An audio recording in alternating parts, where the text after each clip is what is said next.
Welcome everyone to a very special Autogefuehl episode here with Thomas with the Tesla Model 3.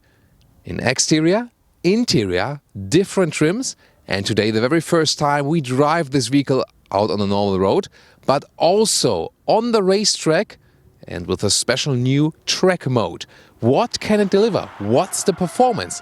And how can it be rated to the other classic competitors in this very segment here? And what's the overall price performance? This will be a very interesting episode, I can promise. And everything of that in full HD, full screen and full length. Let's go!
The front here, by the way, in my Thomas Blue favorite color, they should rename it that way, don't you think so? Well, the hood here is very, very low, again, but all sleek design lines. And I see a little bit of a proportion problem when the hood is very low and then there's this big glass house on top that can look a little bit less beautiful than, for example, with the Tesla Model S, where the hood is also a little bit longer than too. But then again, a low hood has also an advantage. You'll soon see it from the interior. This will be very interesting. Then those headlamps also in a special shape for the Model 3. So it has some resemblance to a Model S, yes. But then it also goes in its own design way. Some also say it's a little bit Porsche-ish.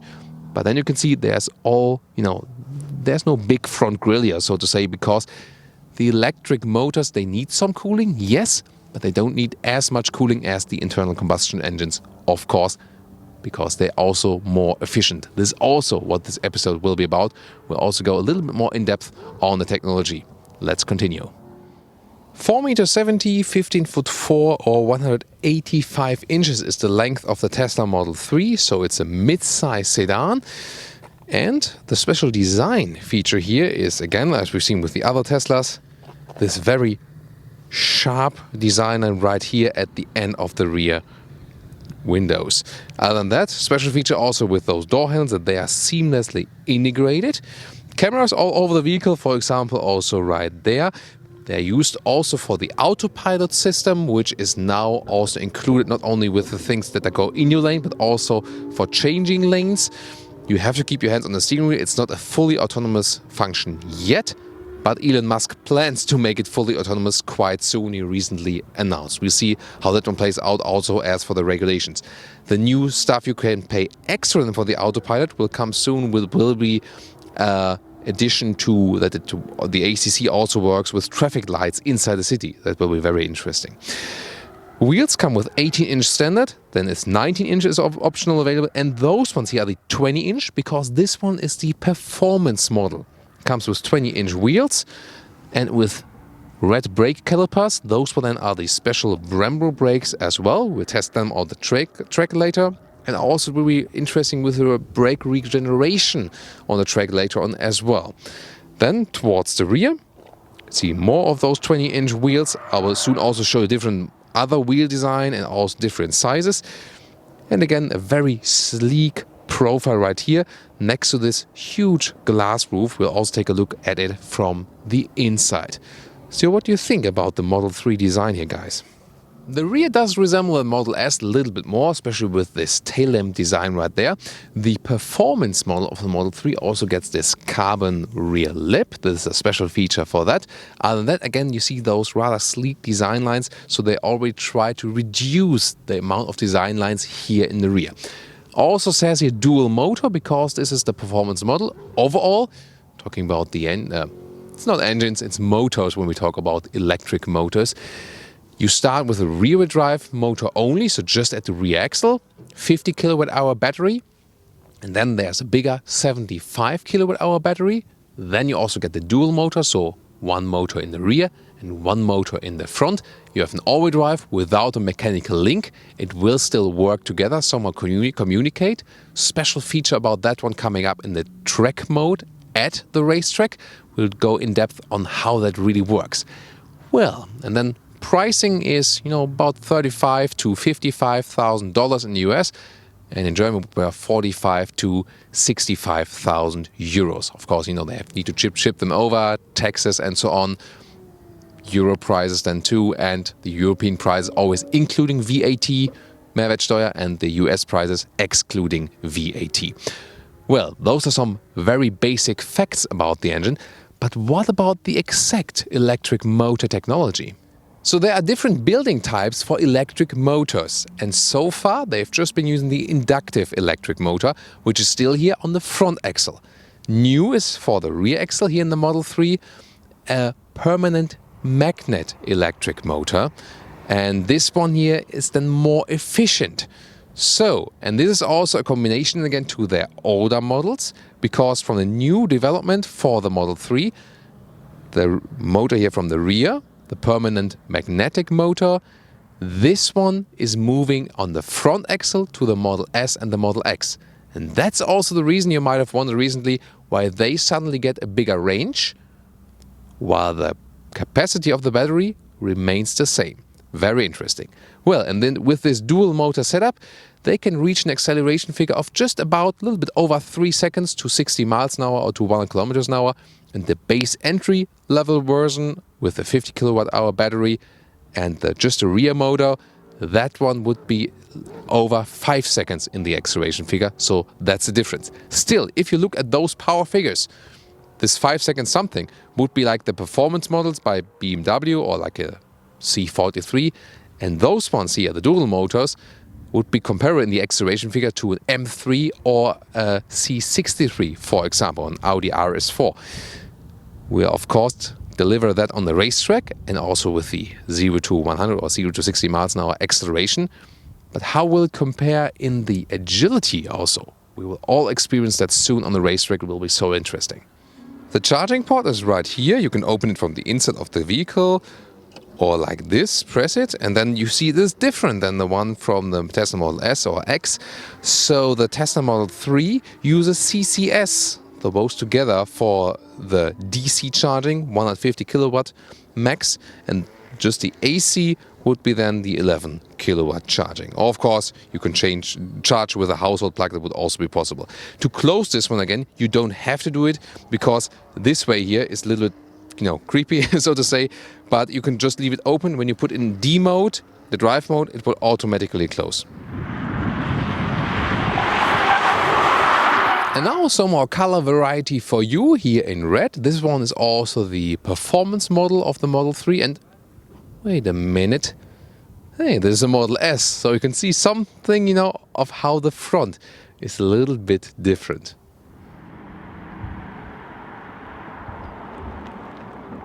And this one here is the 18-inch aero wheel, so a little bit more tuned for aerodynamics. Yes, of course, it looks less spectacular, but if you really want maximum range, that could add, again, a little bit more miles, a little bit more kilometers. Approximately, depending on the battery capacity, you go with about 250 to 300 miles or 400 to 500 kilometers as for the official figures. And I have a grey and a black car for you, in this case here with 19-inch wheels. So I think 19 inches is also totally fine visual-wise. The performance model, by the way, with 20-inch wheels also sits 10 millimeters lower. The suspension will stay all the same. It's a fixed steel suspension, no adaptive suspension yet available, and also big difference to the Tesla Model S and the X. They have the air suspension, which also receives a hardware upgrade now. But here the Model 3, also for cost-saving reasons, of course, a normal suspension. That's also what would be, for example, missing to the competitors, because they offer like adaptive suspension, sometimes even air suspension in this mid-size segment. However, we'll also see how that suspension plays out on normal street driving and also on the track driving later. And what's that here? Well, it's also the blue car of our main vehicle, but this one here also not the performance model. Therefore here, optional 19-inch wheels. This is the long-range model. For everyday driving, I would rather recommend that. You know, don't have this lowered suspension. Also, when you have smaller wheels, you have a little bit more dampening from the wheels itself if you go with 18 or 19-inch. And of course, you know, the true performance of the performance model is hardly, you know, any chance you can use in everyday driving life. So this one here will probably might be my tip to go for a Tesla Model 3. I would also take it here, blue exterior with the white interior would be my favorite.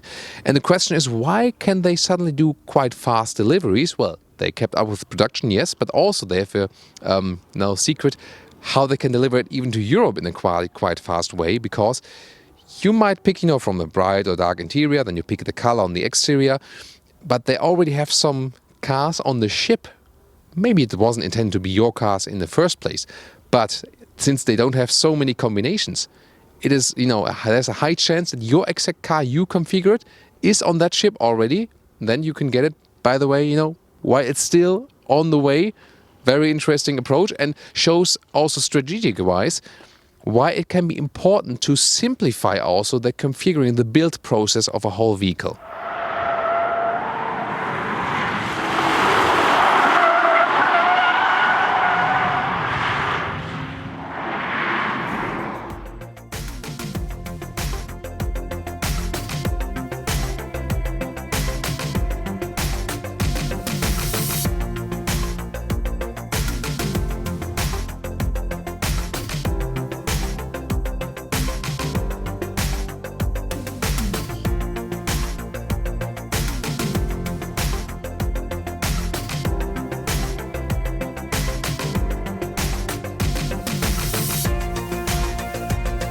So, when you get to the interior, you usually press your thumb right in there and then you open it like this. I mean, you have this full integration then of the door handle. That's good for wind efficiency, for example. It's a little bit more complicated to open it like with a normal door handle. So it's also like a little bit matter of taste or what you get used to it.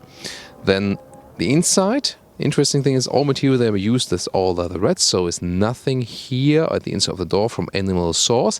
That's really a step forward. You can see already this clean design. You open the door right here, by the way. This is to open the door from the inside. Very interesting. Then the interior is also kept pretty simple because, for example, here you have this white interior, then you have this white inlet right there, and also the white full leatherette seats. And it's really cool because they feel very, very soft, and so no one could really see at first sight or feel at first sight that it's not animal based. So it's actually quite cool. You might also ask yourself, if you go for the white interior, about stains and stuff. Yes, of course, they collect stains more easily than darker seats. However, they can also be wiped quite well, so it's not too big of a problem then. And I mean, I would always go for those ones. It just looks so cool and so much more amazing than the black ones. But again, it's of course personal taste. Which one would you go for?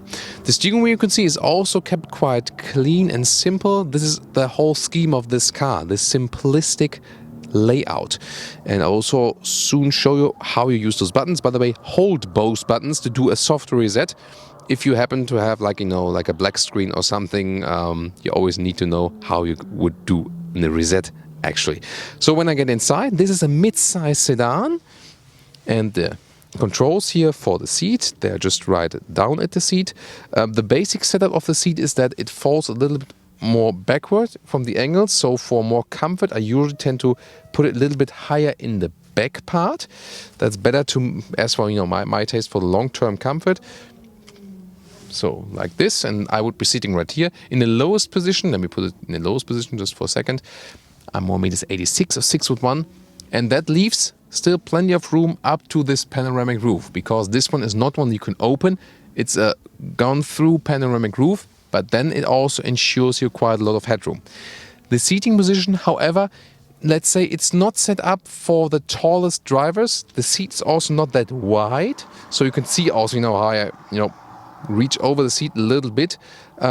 So the seating position is somewhat, let's say, okay, fine, but surely also in this mid-size segment, I have experienced more comfortable seats yet. Just, give you a comparison. It's very interesting because when I want to control the steering wheel setup here, I need to go into screen and then I have this setup mode. I can scroll up like this, put the steering wheel up and down, and also inward and outward. So, it goes quite quickly, and surely why not doing it like this? Left side here for the turning indicators and for the wipers. On the right side, you put in the drive gear then. So, I think if you compare it to Tesla Model X or to the S, you feel that in the S or on the X, those are bigger cars, you have already a little bit more space in the front, yes. But it's okay. And in this mid-size sedan segment, you have comparable space. And of course, you have less exterior length and of course, a lower price overall. Now, welcome to this very clean interior overview. You see just a horizontal stress here, then this 15-inch screen is the central of the vehicle. Speed will be just displayed on the top left part. And everything that, almost buttonless, everything clean. The steering wheel is way smaller in diameter than with the Model S and Model X. It also fits to the smaller car. And also when we, for example, use it on the racetrack, why not? Again, just those two knobs here to do like some controls. On the right side, for example, here for controlling the volume. On the left side here, you can also activate the voice input. Here it's trying to read what I'm actually saying. Very interesting. So, and on the lower part, you have those magnetic fixed opens. So you put your smartphone right here. There are two chargers. I can also show it in detail very soon. Don't just put it back hard because that will happen. Just slightly that the magnet is being activated like this. Then it will work. And here also. Soon more details to that. Again, everything so clean, and that also calms you down just a little bit. So one of the very most unique cockpit interiors at the moment. Now here to the screen details. When you look at this map here and how fast it's reacting, it's one of the fastest responsiveness we've seen in all the automotive industry. And look at the resolution. This is really amazing, and it also shows the CPU power. Really very cool. And of course you can see a lot of it. It has more this horizontal view if you compare it to the X and the S, will have more this vertical layout. Again, the speed will be displayed right there. You could open the front or the trunk and the charging opening. Phone will be connected. We have Bluetooth for the phone function and so on. No Apple CarPlay or Android Auto function for the Teslas.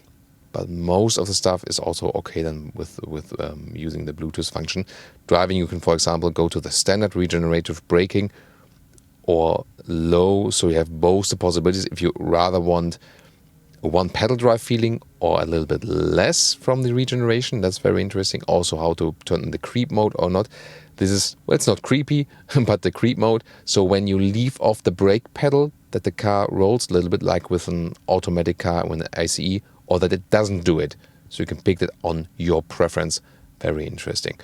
Display changing brightness, for example. So a lot to play around here within the system. The glove box you can open right there.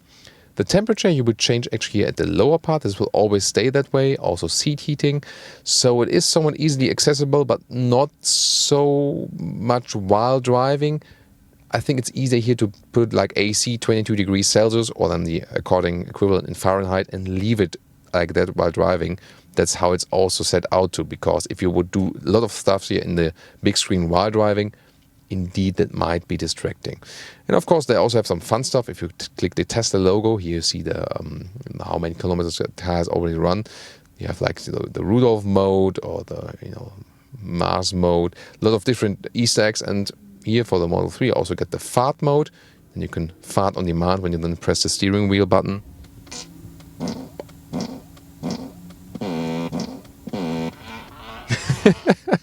Here we go. So the lower middle console, I showed you earlier, here you can see this. You can plug in an iPhone or USB-C, so there's both possible. You can see how it's working. The cables come from underneath right there. There's the connection, so there's this dock station, so to say. The build quality here, by the way, is really very, very basic and questionable. So this is also where they, try to save some money. But you have a lot of space here. It's an electric vehicle. That's the advantage of it. The cup holders are also non-adaptive, so smaller bottles might fly around in there. A lot of black piano lacquer use here. Not such a fan of that. The middle armrest is actually quite well attached, so the shake test is actually quite good. And then there's a lot of space underneath. There's a small cubby hole right there, and you can remove it and have some more space here underneath. So indeed, this middle console is very spacious. Well, there you get a good perspective on the panoramic roof. It has, this somewhat shaded color that is also reflective against the sun, that it doesn't get too hot in here. Of course, it will still get hotter than if you would have just a closed roof. But it's really cool, leaves a lot of light still in the interior, makes a cool experience, especially and also for the rear passengers.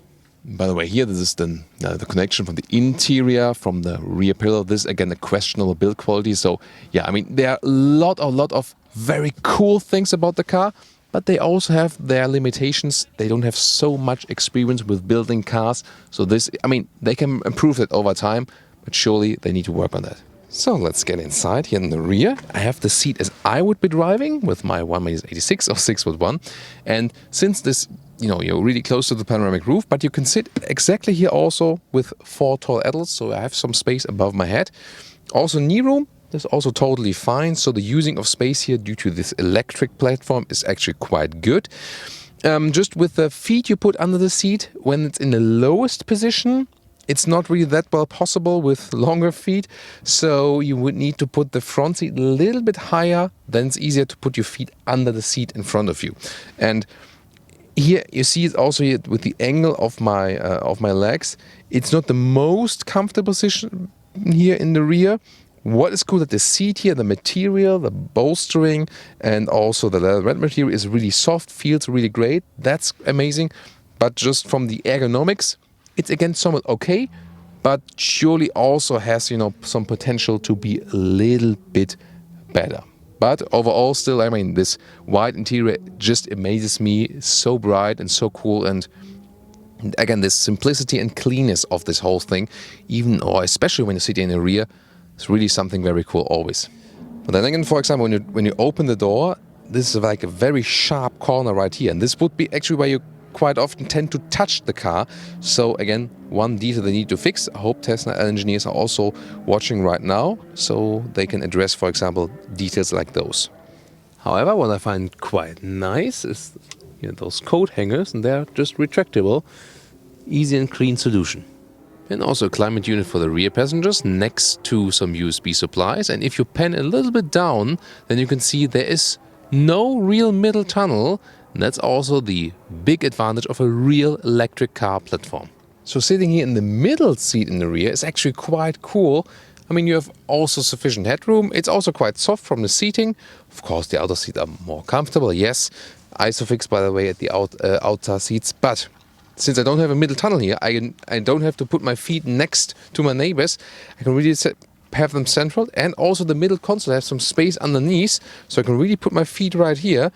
This is a really good solution, and this is also one of the very rare vehicles who is using the advantage of an electric building platform of the whole EV platform. So this is really cool. So it is indeed a car you can drive with 3 tall adults here in the rear. So overall 5 tall adults, no problem actually.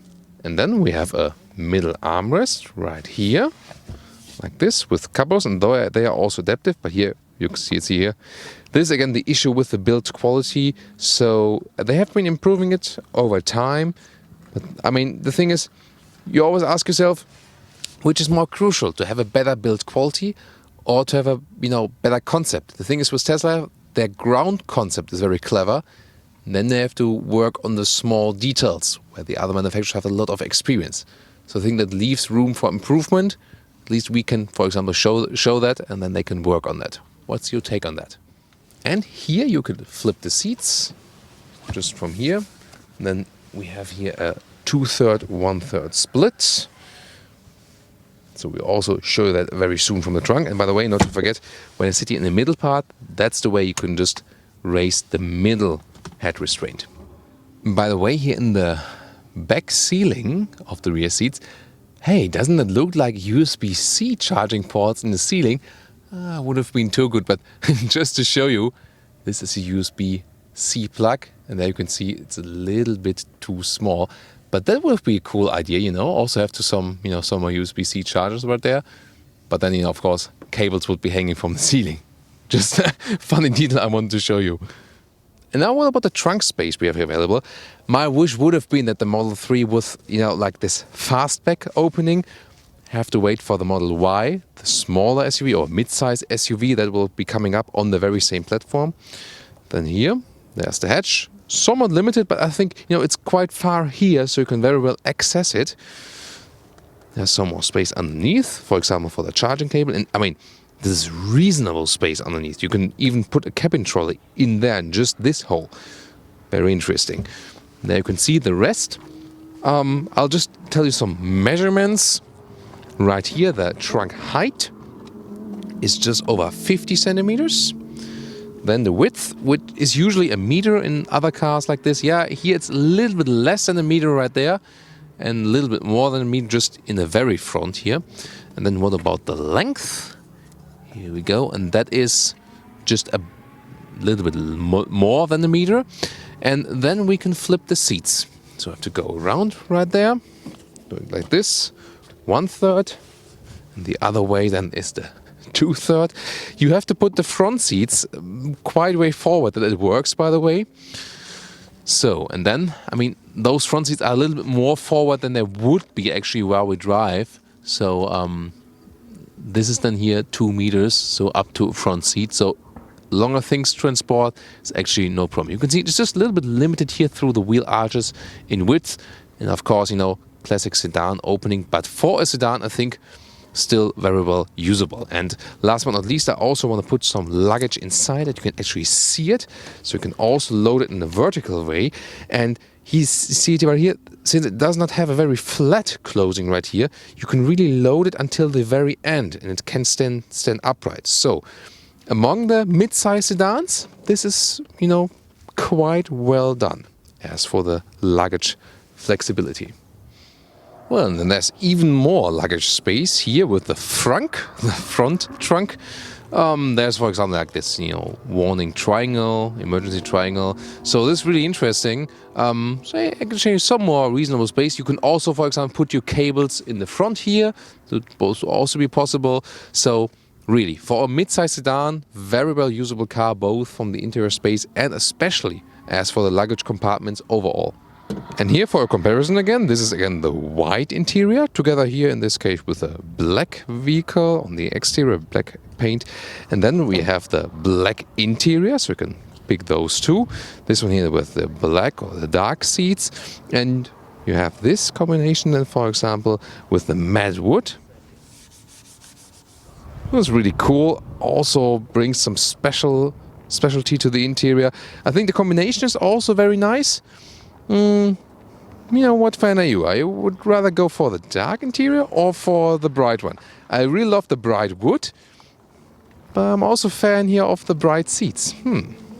And should you wonder about the material of the steering wheel, this one here is still animal sourced. Tesla is about to change that, so on the long run they also want to have that one here with a high-grade leatherette for sustainability reasons and animal friendly reasons.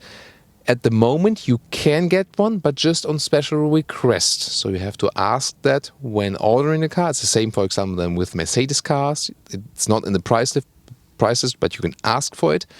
And they couldn't tell me exactly what's the extra price at the moment. So at the moment you have to ask for it and probably pay an extra price.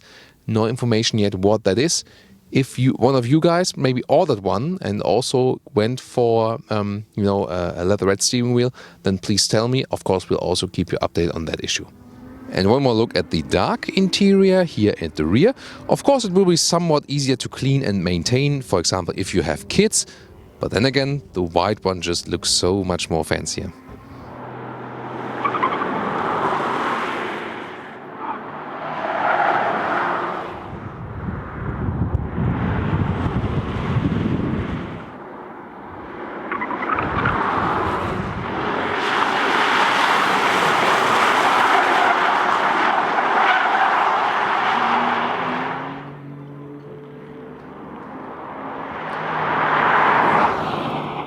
Welcome to this driving experience of the Tesla Model 3, and you can see here when I'm easing it around, the turning circle is not too narrow, I feel, by the way, but the resolution of the rear view camera is pretty cool here in the screen. I will not start in the track mode because the first thing I'll do is the 0 to 100 kilometers or 0 to 60 miles acceleration. And the thing is, it does not matter here if I'm in track mode or not for the acceleration. Then for the next exercise, I will turn on the track mode. So now check the speed, kmh, so kilometers per hour, and I'll just hammer it through. Beware, it's like, you know, a C63 power performance wise. Let's go.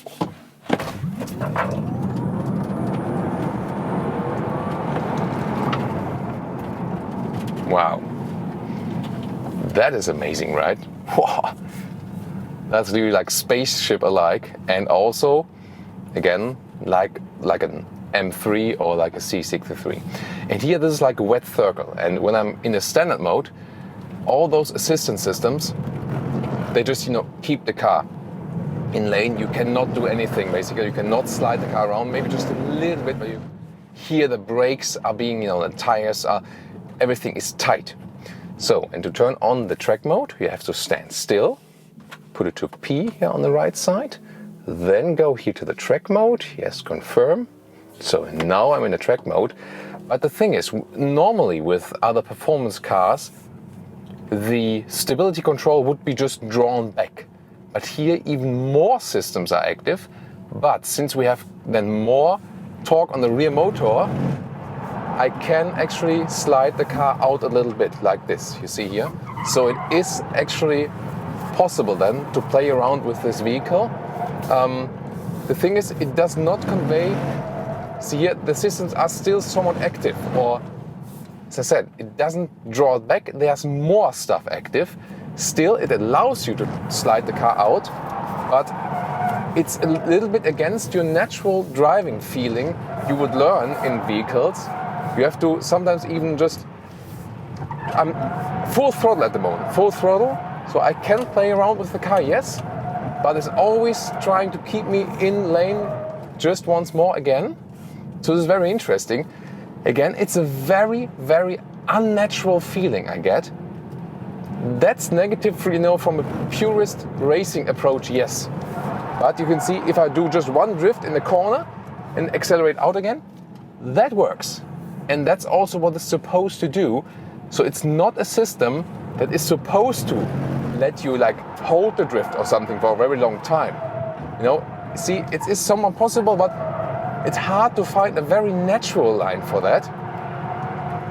See, yeah, I can keep it with a little struggle, and only if the surface here is really, really wet. See here, that works. So you need to get used to it, but it's not that I could find a very natural line.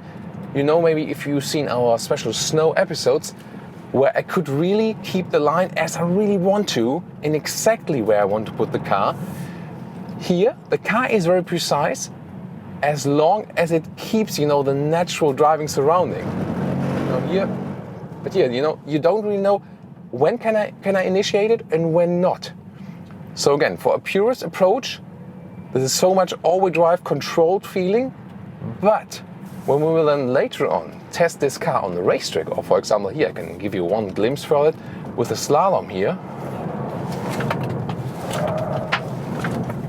Like this.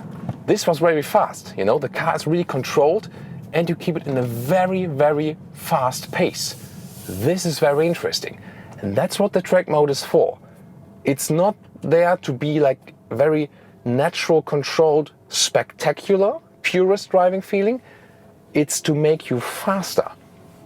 And that is, you know, lap time wise, will it be a good thing? More to that very soon. It will be very interesting.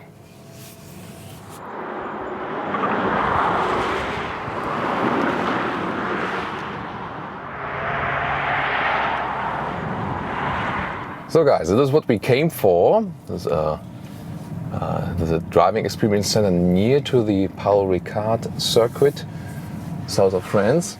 And actually we've been driving the real big circuit with the Porsche 911. You can also tune into that review. But this one here, you know, they want to have a tight course to really show the driving dynamics of the track mode. But what we'll do here is start in the normal mode that I can show you the difference. And one thing is clear, performance-wise, just from the acceleration, and as I said, this is like a C63 or an M3, so just like, you know, 3.4 seconds to 60 miles or 100 kilometers. So here, how that acceleration goes, that's really impressive. And they also have some Brembo brakes on those, so performance brake in this performance model, 10 millimeters lower this performance model, but it's just this, you know, a fixed suspension, steel suspension, so there's nothing adaptive about it. That's also something you can feel on the track here. So you see that the car does lean somewhat, and it gives you a very controlled feeling, however, mid-size sedan. And you can see without any track mode on, it's, you know, kind of smooth. There's no oversteering or something. The car really keeps you in the lane and you can tame it quite well. It's basically very easy to do that. And what we'll do now is go to the track mode. So you have to put into the pits for that, put it to P once again, then you go to driving, activate the track mode. Then the battery is being pre-cooled. So also here something is changing as for the vents. There's Holger, greetings to Holger everyone on camera. Yeah, we'll go once again. I think Holger also wants to drive, you know. So the whole cooling system changed, the distribution front to rear, axle from the motors, this is changing, and also the, you know, overall torque steering functions. This is all changing now with the track mode. So it's not, again, deactivating system, it's activating more systems, and that's very interesting. Acceleration is just the same, but we'll see a difference then in handling. So although more systems are being activated, the car will get somewhat a little bit more loose, so to say, but not as loose, of course, as you would have, you know, a normal racing car where you deactivate all the systems. Let's go. Here back to the cones. You know, hard braking, you feel that those tires have been working on quite a lot. And you might also pick it on camera that I can work the car a little bit more. I feel that the rear end is giving me a little bit more room to play. And when I apply some throttle, the rear end comes around a little bit more just. Slow corner right here, when I accelerate out, then I feel I have a little bit more agility. And that's what this track mode is for. Now here, really hard on the throttle and on the straight. And look how fast we can pick up the speed. And well, do I miss the sound? Of course, it's very spectacular to have the sound here in the race car then, but you can have a lot of fun even without the sound. It's very interesting here, the first electric racing episode we're having here on Autogefuehl. So yes, you can have a little bit more fun, a little bit more loose feeling in this track mode indeed, but again, it's no comparison as you would have with turning off all the ESC systems in like an M3 or, you know, like a C63 or something. So that's really something different. One of the biggest difference is really the suspension, because I mean, I'm a fan of rather soft suspensions for everyday driving life, but for the racetrack, this suspension here does not give you the suitable racing response. I think you can also pick that up on camera. What the track mode also does is when I'm here in the corner and I start to accelerate out, there's like this torque vectoring or also brake steer at the outside of the corner, so the inside wheels are a little bit reduced in speed by the brakes, and that actually helps me to accelerate out faster. It's really, you know, fun that sometimes some things need to be slower to be able to go out faster. And this can all be done by the electronic control. So what they're doing here is they simulate differential locks by electronic control. That's very interesting. You also hear a little bit more tire squeaking now when I'm in the track mode. So yes, it's fun here on the racetrack with the Tesla Model 3. here, for example, on high speed, and now the car sets a little bit to the side, and stuff like this would not happen, you know, in those highly sporty trimmed competition models. But then you have to think about, you know, they don't have like 50 years of experience for racing cars here, and that's also not what the car is, you know, built for, what it's aimed at. And I think it's still astonishing what this car is able to do on a track. And if you would, you know, compare the lap times, because we have this raw speed, we're still quite fast right here. I mean, there's instant torque from this electric vehicle, and this is working very well. So yes, I would need some more feeling maybe in the steering. I would need a little bit stiffer suspension that is also a little bit more reactive on what I'm doing. And you can feel here that the car is working definitely more than it would be effortless with one of those, you know, performance models from the classic manufacturers. So yes, they are ahead as for the driving agility, but as for the torque that's being applied, you can just say you can have as much fun, even maybe more fun with an electric vehicle here. It's really impressive what they can do performance-wise, just from acceleration, and also how the car feels in, you know, in the weight. So there's this heavy battery right there, but you don't feel that would be a negative, because we have a very low center of gravity. That helps me when turning in and out. Again, the limiting factor is the suspension, which is not set out for the racetrack. Steering is, well, I mean, it's direct, but it doesn't have a big feel in it, so it's very light to do it. Steering ratio is about 10:1. That's comparable to one of a Alfa Giulia. So very light steering wheel. You see, I don't have to turn that much, but with a little bit more feeling, that would have been quite cool, definitely. So now you see I'm getting along here, doing some smooth and round laps. And the thing is really that the track mode, again, it's not there to help you with the most spectacular driving feeling. You can see here, a little bit spin out in the rear is possible if I really force it, but this track mode is rather there to optimize your lap time. And I've been having some nice chats with the engineers of Tesla. They're also right here on location, and they are actually planning, you know, a special mode software application that you can play a little with, that you can, for example, set like, you know, I want the best lap time, or I want to be able to spin the car a little bit easier around on a like wet circle or so, that you can adjust that yourself.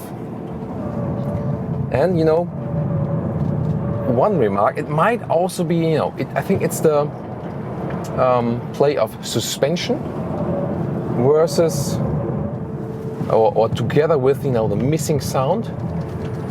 I had that in the Tesla Model S already. This is one of the very rare vehicles where you can say, I'm getting a little bit sick as a driver here. You know, you don't have like this sound input where you know, oh, now the acceleration is really going all the way. Your body needs to learn to cope with that there is a big acceleration happening without any sound. And then when you have, you know, those G-forces that are being applied by the suspension, again, because it's not really set out for the racetrack, indeed, starting to get just a little bit sick. It's still okay, somewhat. One other aspect here of the track mode is, by the way, the regenerative braking. So that is set to a maximum, that you can actually use those ones as the brakes as soon as you lift off the throttle. And then you don't need so much real brakes yourself. This will actually take care of your brakes as well, so they will be a little bit safer, they won't overheat that fast. And so Tesla also claims that their efficiency on the racetrack is comparable to an efficiency of an ICE car, combustion engine car, on the road. And that's, you know, very interesting claim. That means that when you use an electric vehicle here as a track car, it does not use as many resources as it would do with the ICE, and also not that much power and so on. Just tires. You hear that clearly. tires is something you are really using a lot, definitely here. That's, that's just physics, that's, you cannot do so much with it. So, let's see. Here, for example, applies some more throttle here. See that's even not that helpful. You can see when I'm driving smooth and round, you maybe know that from karting when you went to kart track or at some point, driving smooth and unspectacular without drifting is usually faster than really going in a very spectacular way. But you see, I'm doing lap by lap. It's actually quite effortless in comparison. It's really okay. So, and the car is really capable of that, There were some speculations before. It's maybe not possible to do it with a Tesla, or this stuff is overheating and stuff. And it's really interesting what they've done with the cooling system. Usually the cooling system for the battery is separated to the cooling system from the radiator for the rest of the parts.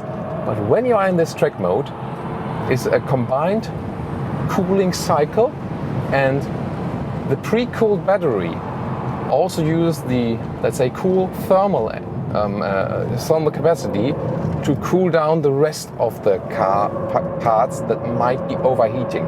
Very interesting idea, and this is all done by software. And again, speaks for the stuff that Tesla does. They can control so much by software and then also change it later on if they feel like. So, a lot of information here about the track mode, about what the Tesla Model 3 does. Very impressive ride, definitely, and together with some modifications, I think, for, like suspension, especially suspension modifications, I think you can really make this one a great track car. Definitely has the potential for that. So, last corners for you without any reporting. Just enjoy the corners and the, non-engine sound, rather the squeaking tires.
Here we go, man. Hope you enjoyed.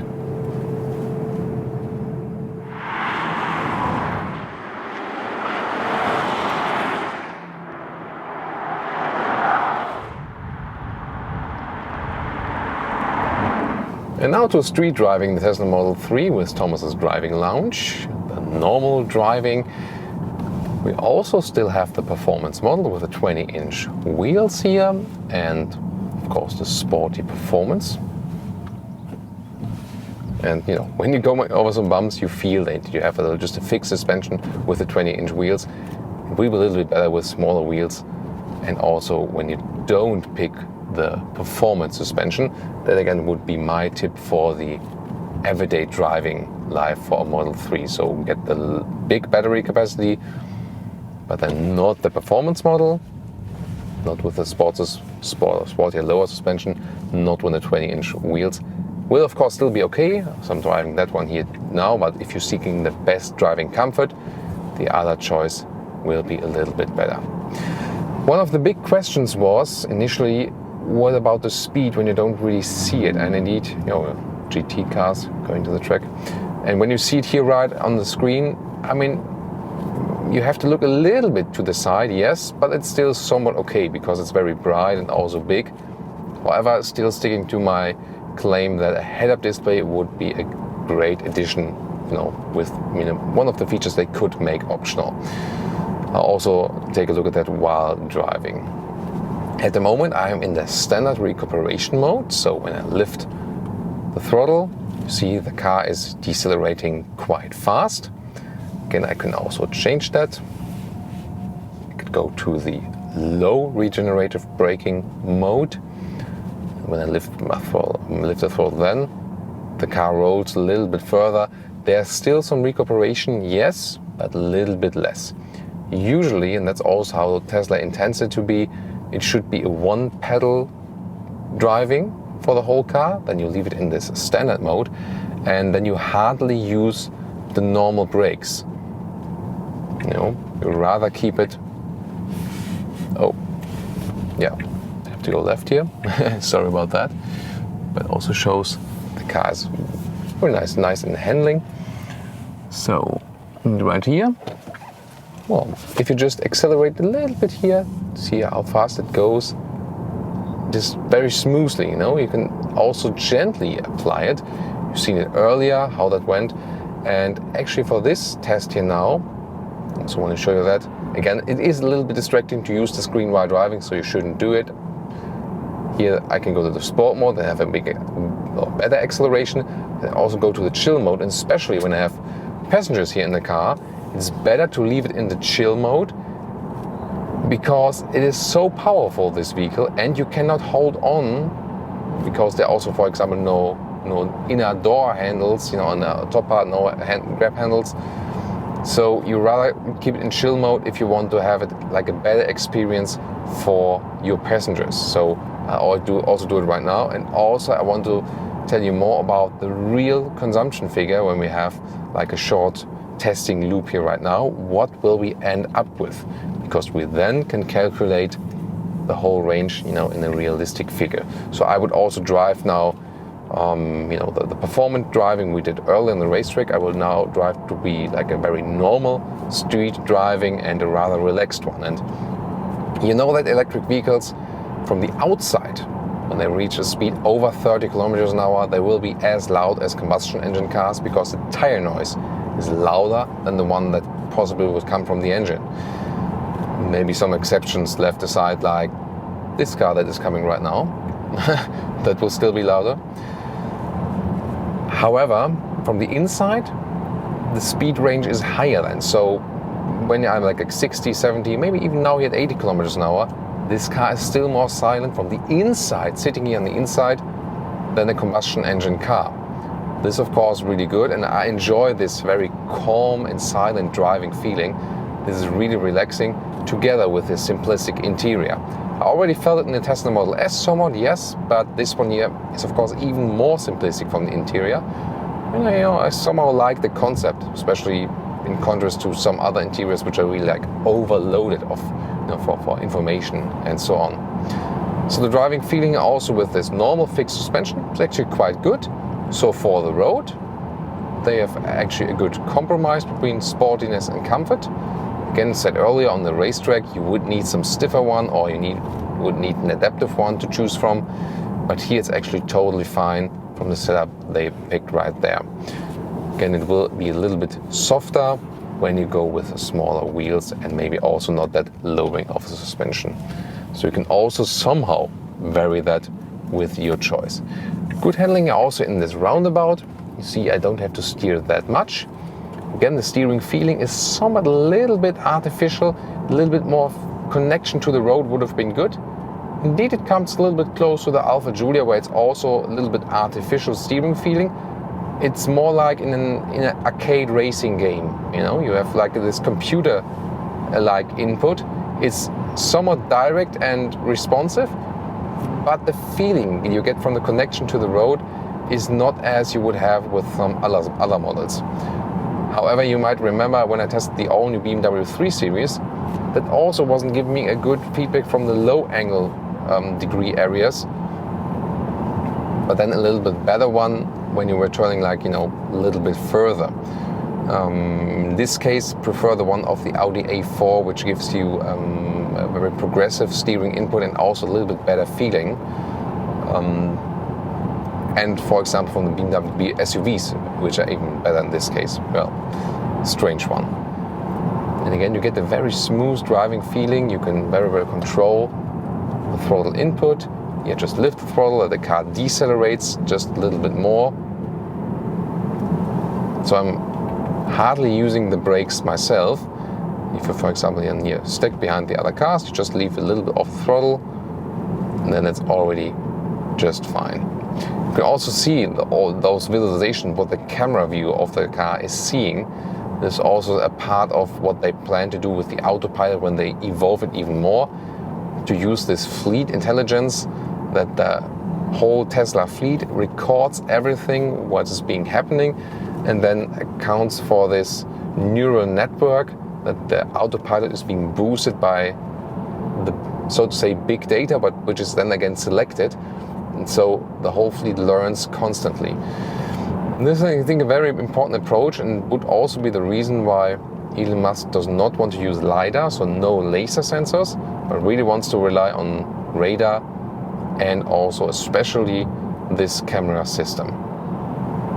So really relaxed driving feeling, and you see when I'm not hammering the throttle, I can also reach quite good consumptions. So far we've had a lot of downhill, of course, but that's also one of the things with electric vehicles.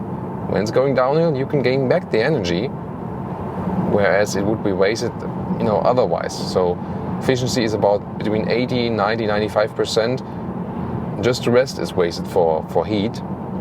Whereas combustion engines, you have the majority of energy, which is basically wasted for heat. So this is the main difference why you can be more efficient with an electric motor overall. The visibility, by the way, is a very important factor. Talked about that it looks a little bit weird with this low front hood from the front perspective.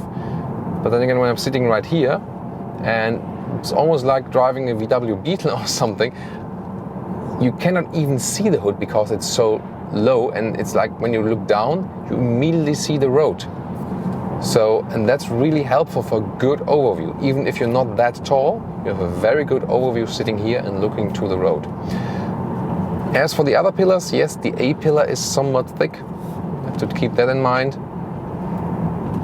But then the look over to the B pillar, it's somewhat okay because you can still see through the rear windows a little bit. As for the very rear perspective, because the trunk is quite high, that's good for loading things in. It is somewhat limiting there, so especially when you're driving in reverse, you would rather rely on the reverse camera than on looking really to the back, because with the reverse camera you can see everything also in the lower area, what you can see in the back from you. And from here I can just see like the higher area when there are cars directly behind me. So at least they've taken that into account with offering this very interesting camera solution right there. By the way, here, when we're just going a little bit left and right, again, it's a lot of fun to drive the car, yes. Not only because it's silent, but also because you have the spontaneous power input. And again, the direct steering wheel, even if it's not that natural in the feeling, it's still fun, like a computer game would be fun. So, yeah, you might practice at home then already before you're taking a driver's license. Maybe you feel at home then also when driving the Model 3 here too. Now getting to some narrow city traffic. This is where the Model 3 also plays its advantage if you compare it to the X and the S. it's just smaller, you know, and that's especially for if you think about European roads, that's really important because we don't have so big parking spaces and so on. So in some situations where you say, oh, that really gets narrow now with the X or with the S, you say, yeah, you know, that's really easy here. Mid-size segment is something, you know, of a good compromise where you have a lot of space already in the interior, but not so big exterior dimensions. Here again, the whole way, never use the brake once. Here just lifting the throttle once more. And this is also a way you can drive very efficiently and try to gain back as much power as possible. And on, you know, long term is also saving the brakes, not only on the racetrack, but also in you know, normal life. If you think about the total cost of ownership with an electric vehicle, this is another aspect why it might be cheaper long term, because you use less brakes. Not only if you compare fuel prices, for example. Tires will, of course, use up the very same way. You know, there's no other or better solution for that yet. Not sure if you can pick that just acoustically on camera, when sometimes when I'm going over some bumps, then the suspension is indeed a little bit rough, and you also hear that noise-wise. Noise-wise at higher speeds, however, I feel that they've done a good job with the Model 3. You don't have much wind noise. We'll see how when we can soon go a little bit faster, how that changes. But for example, with the Model X, when I had it in a long-term test, there were always somewhat a little bit more wind noise, especially like from this area or from the mirror area or something. So that was something where I could criticize with the Model X, although it has this upright seating position, which is quite cool. Definitely more wind noises due to the whole building style. This one here again, totally different platform for the Model 3 than for the S and the X. So it's indeed a totally different car, but there's still this technology transfer they're applying. So about the seats, I told you earlier, they are somewhat okay and good. And again, the surface is really nice and soft, and also it's good that they take the more animal-friendly approach. However, the seat form itself, I think they could still work a little bit on, we could fit here. This is also one of the situations where, you know, with the Model S, I wouldn't have done that properly. You know, as for the seat form, I think they should a little bit work more on the ergonomics department, because I feel for smaller people that might work out just fine, but the seat form itself is not one that works so well for taller people. That might also be solved in the Model Y, when the seating position is a little bit more upright. But again, you know, I'm always starting to feel like, you know, you need to switch it around a little bit, maybe put the rear end a little bit higher.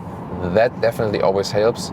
So when the angle is not leaning backward, but more upright, I think that definitely helps. So again, okay, and also comparables to some other ones, but seating comfort, as for the seat form itself, I think is at the moment best with, whoa, yeah, about that, live on tape here, this bikers. So seating comfort-wise in this segment here, I think the Volvo S60 or V60 and the Audi A4 are top-notch. Those two are, you know, definitely leading for me in the seating comfort, especially if you think about people that are, you know, almost as tall as me. And I mean, I really wonder about the consumption. I mean, that would be like, it's almost unreal. But I mean, I think we were a little bit higher and we're going down, like 82 watt hours per kilometer. That's like, it's so unreal low. I think when we have some little bit more acceleration going uphill again, this will be more realistic.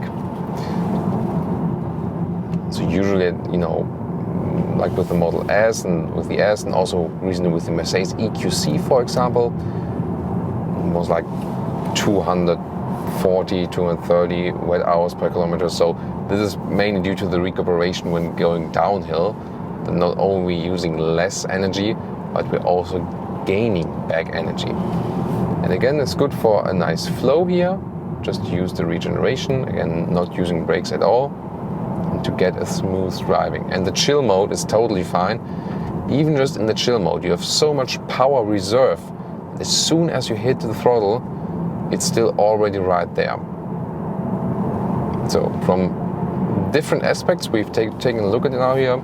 It's a very solid drive they've taken here, and you know, I've been driving a Teslas now since 6 years, and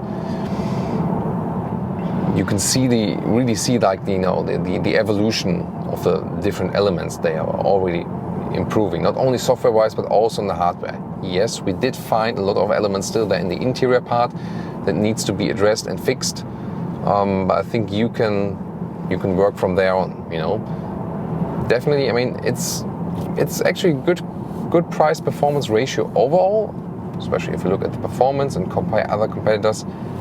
But still, they want to be premium. And some of the interior elements where you could still like move it, or some of the gaps, those are not premium yet.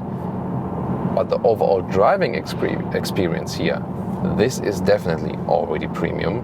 So no doubt about that. And again, with the speed, it's actually quite fine. You already get a feeling, you know, of the speed you're driving. You get it actually a little bit more even. You know, even if you don't look at the speed all the time, when you know how to drive cars, you approximately know which speed you're driving. But again, head-up display. Elon, if you're listening, put a head-up display right here. That would be really amazing. Yeah, the question is, I mean, it wouldn't be that clean from design right there. Yeah, that could be a design problem indeed. But again, you know, the engineers and designer, they surely need some more tasks, right? I mean, yeah, they're surely busy enough, but still that would be something that could actually be addressed. So that's about like countryside and city driving and so on. And again, you see, you can very well use the recuperation, especially with those new motors concept.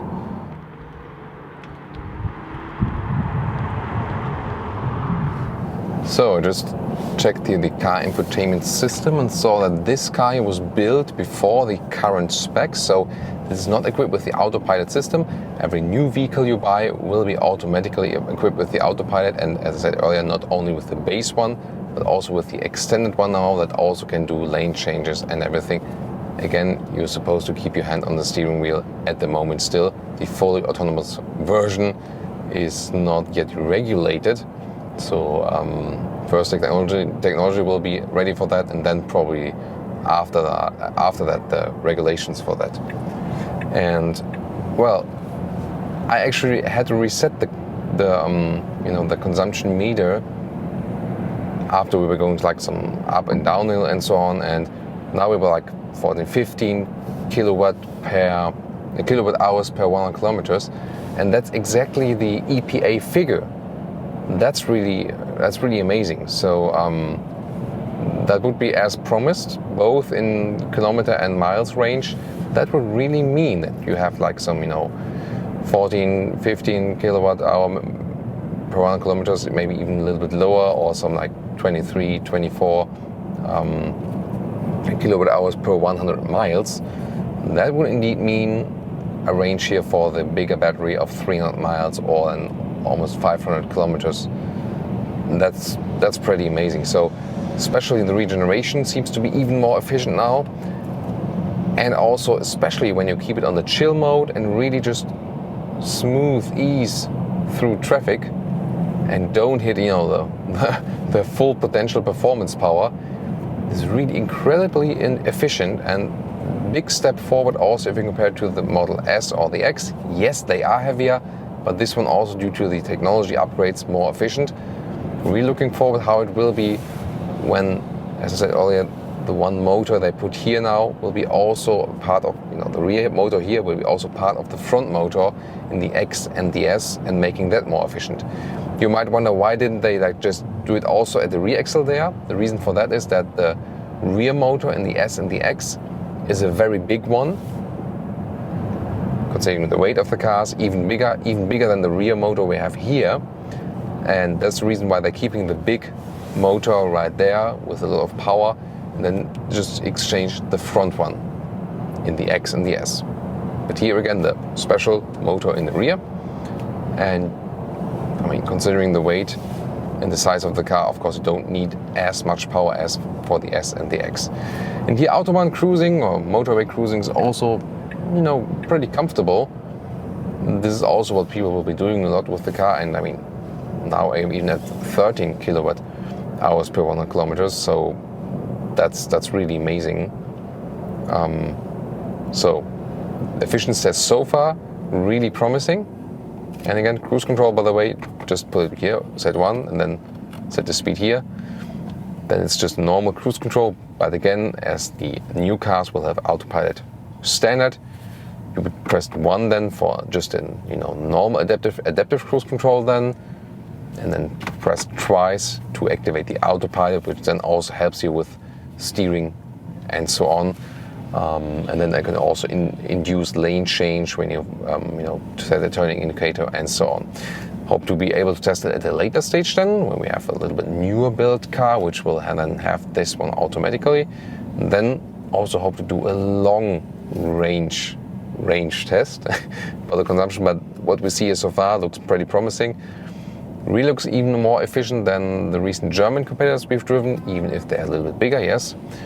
And the Korean manufacturer Hyundai, Kia, they also seem to be on a good track for very efficient electric motors. So a lot is happening there technology-wise.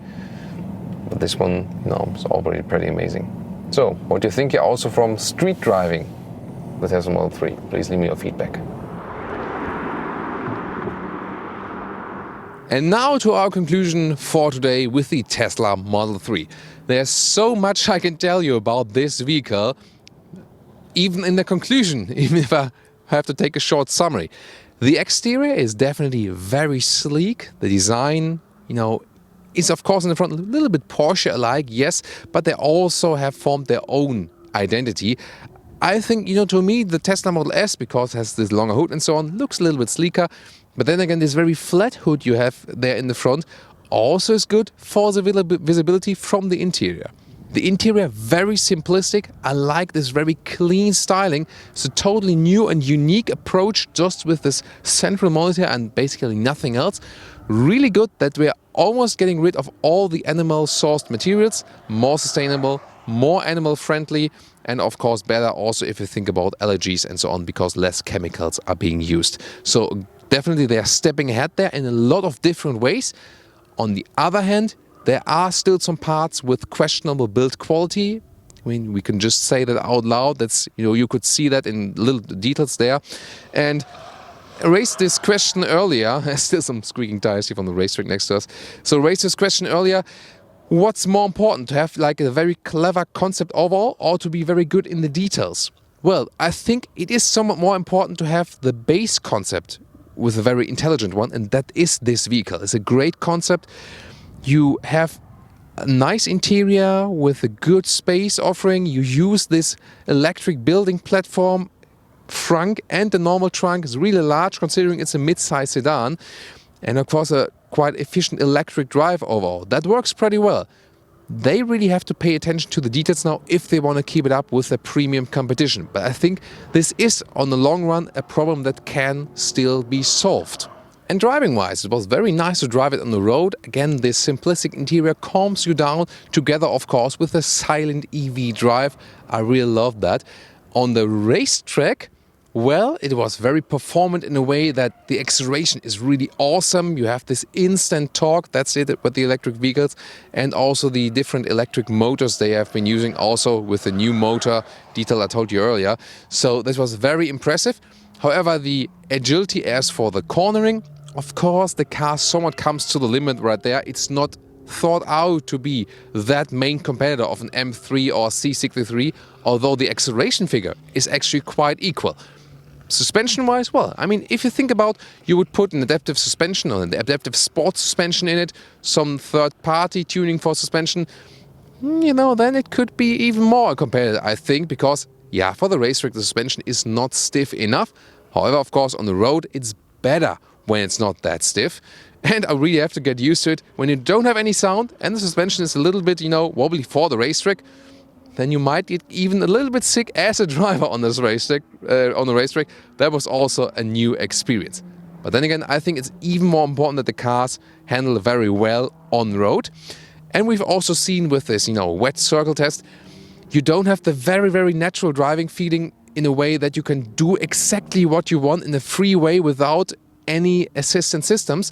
That's also not the concept of the vehicle. However, they plan to adjust the software a little bit according to that in the future, that you can actually choose for some track experience modes. Again, for good lap times, this little bit more control they have still also in the track mode for good lap times. It's a good solution.